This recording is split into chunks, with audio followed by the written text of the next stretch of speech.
গল্পটা হচ্ছে সামুরা নামের এক স্কুল পড়ুয়া মেয়েকে নিয়ে, যে প্রথম দেখায় তার স্কুল শিক্ষকের প্রেমে পড়ে যায়। শিক্ষককে প্রেমের জালে ফেলার জন্য সে নানা রকম উল্টাপাল্টা কাজ করতে থাকে। এখন কি হয় পুরো গল্পে সেটাই বলবো আজ।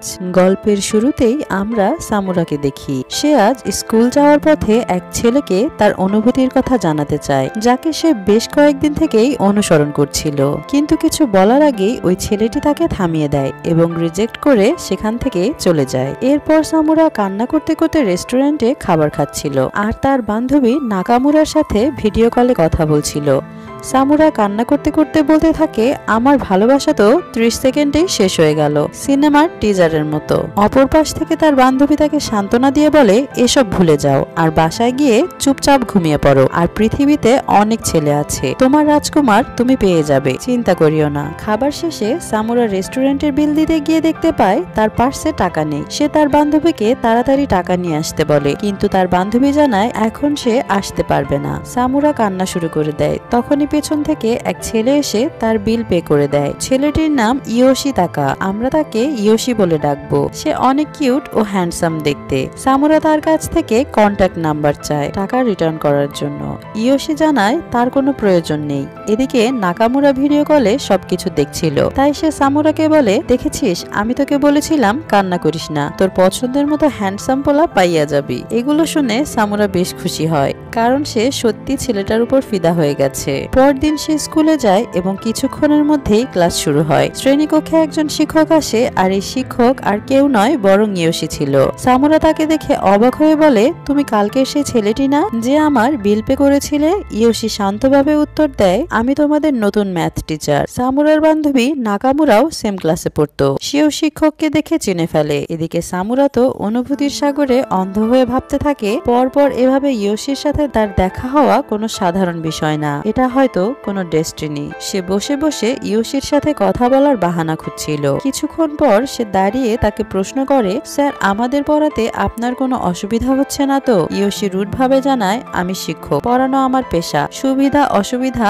আমার না, তোমাদের হবার কথা। তোমার যদি ভালো না লাগে তাহলে ক্লাস থেকে বের হয়ে যেতে পারো। আর হ্যাঁ, তোমার কি মনে হয় পড়াশোনা কেন ইম্পর্টেন্ট? সামুরা এর কোনো উত্তর দিতে না পারায় ইয়োশি তাকে অপমান করে। সামুরা তার কথার ধরন দেখে বোঝা যায় সত্যি সে শিক্ষক। যাই হোক, ব্রেক টাইমে সামুরা ইয়োশিকে টাকা ফেরত দিতে যায়, যেটা সে রেস্টুরেন্টে দিয়েছিল। টাকা নিতে সে অস্বীকার জানায়। তখন নাকামুরা বলতে থাকে, দেখুন স্যার, সামুরা কত কিউট আর সুন্দর, কিন্তু এখন পর্যন্ত ও প্রেম করেনি, এমনকি আগামীকালই একটা ছেলে ওকে রিজেক্ট করেছে। বলেন তো এখনো কি করতে পারে? তাদের এসব কথা শুনে ইয়োশি তাকে জিজ্ঞেস করে, এই বয়সে তুমি বয়ফ্রেন্ড দিয়ে কি করবে? সামুরা বলে, ঘোরাঘুরি করব, একসাথে সময় কাটাবো, এই আর কি। তখন ইয়োশি একটা কাগজে লিখে দেয় একটা বয়ফ্রেন্ড চাই, এবং এটা সামুরাকে দিয়ে বলে, এটা পিছনে লাগিয়ে বাহির দিয়ে ঘোরাঘুরি করো, তাহলে ঠিক একটা বয়ফ্রেন্ড পেয়ে যাবে। এসব দেখে সামুরা রেগে গিয়ে কাগজ ফেলে দেয় এবং বলে, লাগবে না আপনার অ্যাডভাইস, আমি ঠিক আমার বয়ফ্রেন্ড পেয়ে যাব। ইয়োশি বলে, এমন হবার হলে তুমি এতবার রিজেক্ট হতে না। সামুরা টাকা টেবিলে রেখে সেখান থেকে চলে যায়। এরপর সামুরা তার লকারে একটা লাভ লেটার পায়। সে এটা দেখে অনেক খুশি হয়ে যায়, কারণ জীবনের প্রথম কেউ তাকে লাভ লেটার দিয়েছে, আর ছেলেটা তাকে স্কুলের মাঠে দেখা করার কথা লিখেছিল। সামুরা নাচতে নাচতে সেখানে চলে যায়, আর সেই ছেলেটা তাকে পরের দিন ডেট করার জন্য অফার করে, যার জন্য সে খুশিতে আত্মহারা হয়ে যায়। এভাবে পরদিন সে সাজুগুজু করে ডেট করার জন্য যাচ্ছিল। সে এত বেশি এক্সাইটেড ছিল, রাস্তার রেড লাইটও খেয়াল করেনি। এমন সময় ইয়োশি তাকে থামিয়ে বলে, তুমি কি জানো না রেড লাইট থাকলে দাঁড়িয়ে থাকতে হয়? সামুরা জানতে পারে ইয়োশি তার বাড়ির পাশাপাশি থাকে, এর মানে তারা প্রতিবেশী। ইয়োশি তার পেছনে পেছনে যাচ্ছিল, তাই সামুরা তাকে জিজ্ঞেস করে, আপনি আমাকে ফলো করছেন কেন? ইয়োশি জানায় সে রেস্টুরেন্টে যাচ্ছে, কিন্তু তুমি কোথায় যাচ্ছ? সামুরা বলে, কাল এক ছেলে আমাকে প্রপোজ করেছিল, তার সাথে ডেট করতে যাচ্ছি। এরপরে দেখা যায় সামুরা ওই ছেলের সাথে ডেট করছে, তারা একসাথে সারাদিন কাটায়।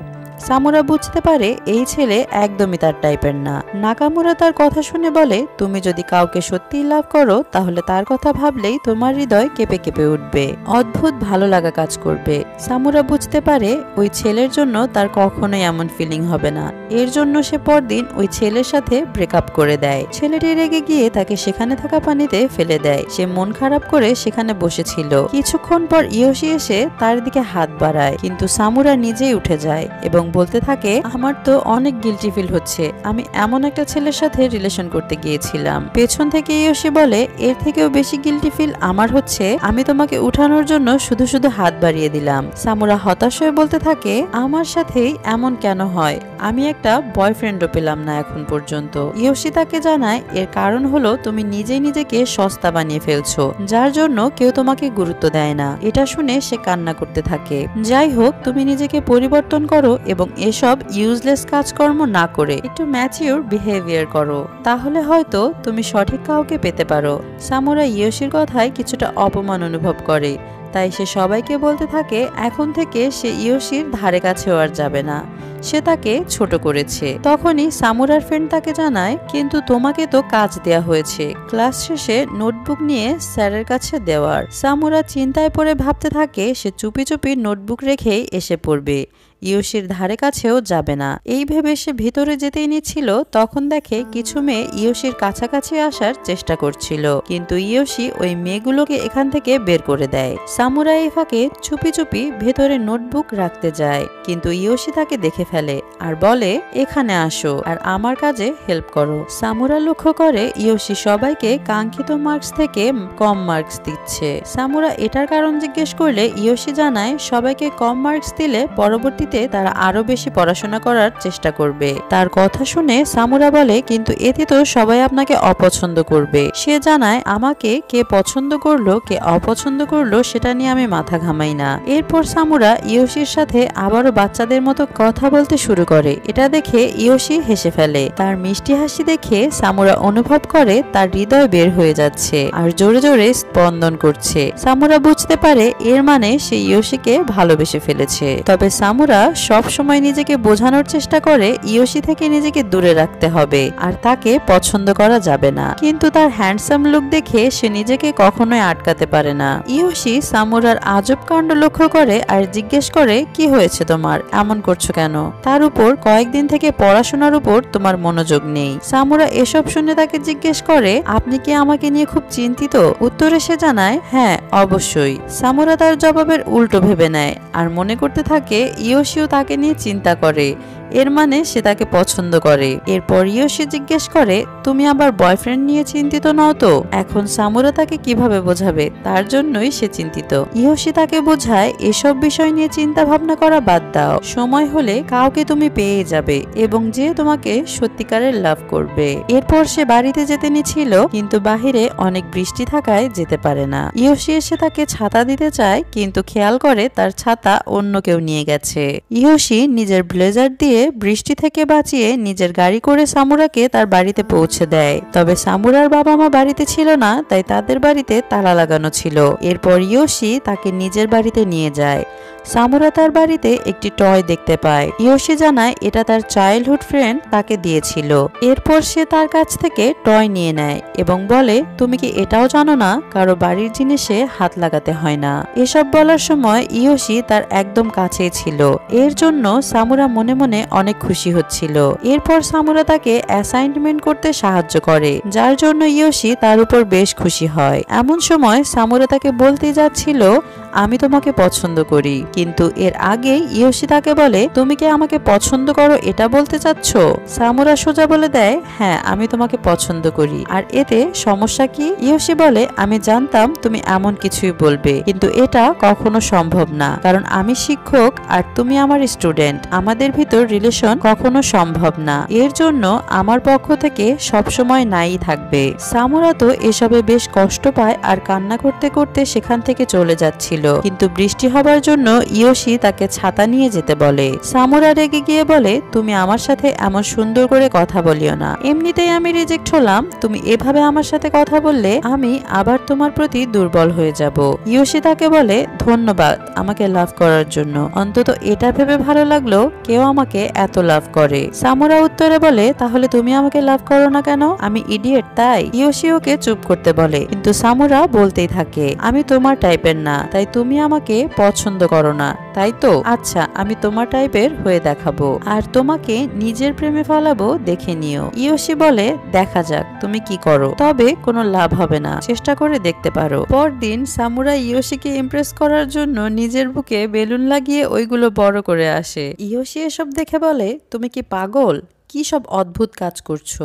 সামুরা হতাশ হয়ে সেখান থেকে চলে যায়। এরপর সামুরা তার বন্ধুকে জিজ্ঞেস করে, আমি কিভাবে ইয়োশিকে ইমপ্রেস করতে পারি? তার বন্ধু জানায়, আমি কাউকে ইমপ্রেস করতে চাইলে সবসময় তার কাজে সাহায্য করতাম, যাতে তার কাজ এগিয়ে যায়। সামুরার এই আইডিয়া ভালো লাগে, তাই সে তার বন্ধুকে ধন্যবাদ দিয়ে ইয়োশিকে সাহায্য করার জন্য সবসময় তার পিছনে পড়ে থাকে। ইয়োশির সাহায্যের প্রয়োজন না হলেও সে তার কাজ করে দিতে শুরু করে। ইয়োশি বুঝে যায় সামুরা তাকে ইমপ্রেস করার জন্য এগুলো করছে। সামুরা বলে, তুমি যদি আমাকে লাভ করো তাহলে আমি সারা জীবন এভাবে তোমাকে সাহায্য করব।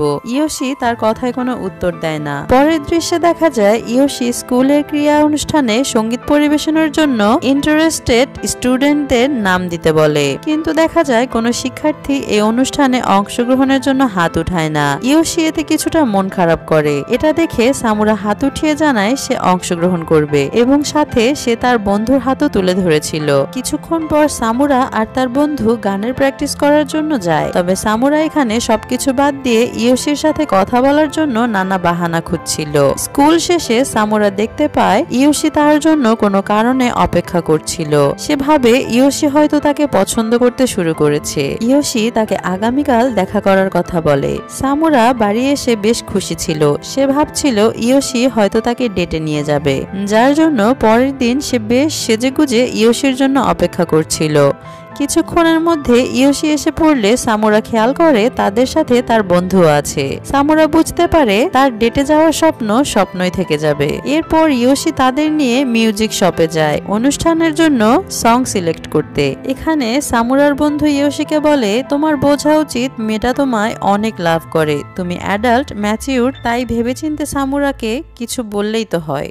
এসব বলে সে সেখান থেকে চলে যায়। যাই হোক, এরপর ইয়োশি সামুরাকে তার বাড়িতে পৌঁছে দেয়। সামুরা তার নোটবুক গাড়িতে ফেলে চলে যাচ্ছিল। পেছন থেকে ইয়োশি তাকে নোটবুক নিয়ে যেতে বলে। তখন সে খেয়াল করে নোটবুকে সব লাভ রিলেটেড বিষয় লেখা, এমনকি তার ছবিও আঁকানো ছিল এবং একটি আঁকানো ছবি ছিল যারা একে অপরকে কিস করছে। ইয়োশি সামুরাকে দেখিয়ে বলে, কি ওগুলো? সামুরা বলে, এগুলো তোমাকে নিয়ে লেখা না, এগুলো আমার ফার্স্ট লাভ আর ফার্স্ট কিস ছিল, তাই আঁকিয়ে রেখেছি। এই বলে সে বাড়িতে চলে যায়। পরের দিন স্কুলে তারা একসাথে ছিল। ইয়োশির সাথে একটা মেয়ের দেখা হয় যে একজন বিখ্যাত পিয়ানিস্ট এবং তার ছোটবেলার বন্ধু। তার নাম সাইমন। সামুরার মেয়েটিকে দেখে মনে পড়ে সে ওই দিন ইয়োশির বাড়িতে এই মেয়ের ছবি দেখেছিল। এর মানে মেয়েটি সত্যি তার ছোটবেলার বন্ধু। কিছুক্ষণ পর আমরা জানতে পারি সাইমন স্কুলের প্রতিযোগিতায় অংশগ্রহণ করতে এসেছিল। এদিকে সামুরা তো চিন্তা করতে থাকে ইয়োশি আর সাইমন একে অপরকে লাভ করে না তো। এটা ভেবে সে ইয়োশির কাছে সবকিছু পরিষ্কার হতে যায়। ইয়োশি এখানে জানায় সাইমন তার ছোটবেলার বন্ধু, এছাড়া অন্য কিছু না, কিন্তু এতেও সামুরার বিশ্বাস হয় না। তাই সে সাইমনের সাথে দেখা করে। সাইমন তাকে একটা ভাঙা টয় দেখায় এবং বলে, এটার অর্ধেক অংশ আমার কাছে রয়েছে আর অর্ধেক অংশ আমার প্রিয় মানুষের কাছে। সামুরার মনে পড়ে এমন একটি টয় সে ইয়োশির ঘরেও দেখেছিল। সে তখনই ইয়োশির কাছে যায় এবং কান্না করতে করতে তাকে মিথ্যাবাদী বলতে থাকে। ইয়োশি জানায়, আমি যা বলেছি সত্যি বলেছি, এখন তোমার যা মনে হয় তাই। তখন সাইমন সেখানে চলে আসে। সামুরা কান্না করতে করতে নিজের মনের কথা বলতে শুরু করে, আমি তোমাকে ভালোবাসি, তাই সাইমনকে তোমার পাশে সহ্য হচ্ছে না, আর তুমি আমাকে বারবার মিথ্যা বলছো। ইয়োশি তাকে চুপ হতে বলে, কিন্তু সামুরা তার মনের কথা থামায় না। সে সবকিছু বলে সেখান থেকে চলে যায়। এরপর স্কুল শেষে তারা দুজন একসাথে বাড়ি ফিরছিল। তখন ইয়োশি তাকে জানায়, ছোটবেলা থেকে আমি আর সাইমন ভালো বন্ধু, ও আমাকে সবসময় সাপোর্ট করত। ছোটবেলার বন্ধু, তাই অনেক ক্লোজ আমরা, এর থেকে বেশি আমি কিছুই মনে করি না। সামুরা জিজ্ঞেস করে, ঠিক আছে, তবে তুমি হঠাৎ এগুলো বলছো কেন? কেন? তখন ইয়োশি বলে, আজ তুমি যা শুরু করেছিলে আমি চাই না এরকম আর কখনো হোক। এরপর তারা বাড়িতে চলে যায়। তবে পরদিন সামুরার দেখা হয় সাইমনের সাথে। তখন সাইমন তাকে বলে, তুমি অনেক সাহসী মেয়ে, কারণ নিজের অনুভূতির কথা ইয়োশিকে বলতে পেরেছো, কিন্তু আমি আজ পর্যন্ত কখনো এটা বলতে পারিনি আমি ওকে পছন্দ করি, কারণ আমি ভয় পেতাম যেন আমাদের বন্ধুত্ব নষ্ট না হয়। তবে আমি এখন শুধু ইয়োশিকে খুশি দেখতে চাই, আর আমি ওকে ফ্রান্স নিয়ে যেতে চাই যাতে ও ভালো গণিতবিদ হতে পারে। সামুরা এসব শুনে বেশ আপসেট ছিল। যাই হোক, এরপর তাদের গানের কম্পিটিশন শুরু হয়। সামুরার মন অনেক খারাপ ছিল। কোনো মতে কম্পিটিশন শেষ করে সে ওখান থেকে চলে যায়। তখনই সাইমন তার কাছে আসে। ইয়োশি জানায়, আমি আর এই অনুভূতি আটকে রাখছি না, আমি সামুরাকে সবকিছু বলতে যাচ্ছি। সাইমন বুঝতে পারে ইয়োশি সামুরাকে লাভ করে। এরপর ইয়োশি সামুরার কাছে আসে। সে কিছু বলার আগে সামুরা বলে, তোমাকে তোমার স্বপ্ন পূরণ করার জন্য ফ্রান্স যাওয়া উচিত, কারণ তুমি সত্যি বলেছিলে এইমলেস জীবনের কোনো অর্থ নেই। এটা বলেই সামুরা সেখান থেকে চলে যায় এবং নিজের লাভ নোটবুক পুড়িয়ে দেওয়ার চেষ্টা করে, কিন্তু কিছুতেই পেরে ওঠে না। তখনই সেখানে তার বন্ধু এসে বলে, তোমাকে দিয়ে হবে না, আমাকে দাও, আমি পুড়িয়ে দেব। সামুরা তাকে নোটবুক দিয়ে সেখান থেকে চলে যায়। এরপর সে ওই নোটবুক ইয়োশিকে দিয়ে বলে, তুমি সামুরাকে আর কষ্ট দিতে না চাইলে এখান থেকে চলে যাও। ইয়োশি ওই নোটবুকটা পড়তে থাকে। সেখানে সামুরা লিখেছিল সে সব সময় ইয়োশিকে খুশি দেখতে চায়। এখন তার খুশি যদি হয় গণিতবিদ হবার, তাহলে অবশ্যই তার ফ্রান্স যাওয়া উচিত। এরপর ইয়োশি ফ্রান্স যাবার সিদ্ধান্ত নেয় এবং দেখতে দেখতে 1.5 বছর কেটে যায়। ইয়োশি এখন একজন গণিতবিদ। আর সামুরার আজ হাই স্কুলের শেষ দিন ছিল। সে স্কুলের লকার থেকে তার নোটবুক নিয়ে যায়। তখন সেখানে তার ওই দিনের নোটবুক পায়, যেটা সে পুড়ে ফেলতে যাচ্ছিল। যাই হোক, নোটবুকে ইয়োশি লিখেছিল, শুরু থেকেই তুমি আমাকে ইমপ্রেস করার চেষ্টা করেছিলে, আর সেটাতে তুমি সক্ষমও ছিলে, কিন্তু যখন আমি নিজের অনুভূতির কথা তোমাকে জানাতে গিয়েছিলাম তখন তুমি শুনলেই না। আর আমি গণিতবিদ হতে ফ্রান্স গিয়েছিলাম কারণ তুমি চেয়েছিলে। তুমি আমার খুশির জন্য আমাকে ফ্রান্স যেতে বলেছিলে, তাই গিয়েছি। সে সামুরাকে দেখা করার জন্য ম্যাথ রুমে আসতে বলে। সামুরা দৌড়ে তার কাছে যায়। ইয়োশি সামুরার নোটবুকে আঁকা ছবির মতো প্রপোজ করে আর তার অনুভূতির কথা তাকে জানায়। ইয়োশি দাঁড়িয়ে পড়লে সামুরা ভাবতে থাকে নোটবুকের ছবির মতো এখন ইয়োশি হয়তো তাকে কিস করবে, কিন্তু ইয়োশি সামুরার গালে মার্স স্ট্যাম্প লাগিয়ে দেয়। সামুরা রেগে তাকে মারতে থাকে। আর এই রোমান্টিক গল্পটা এখানেই শেষ হয়। তো বন্ধুরা, কেমন লাগলো আজকের গল্পটা? ভালো লাগলে লাইক সাবস্ক্রাইব করে আমাদের পরিবারের সদস্য হতে পারো।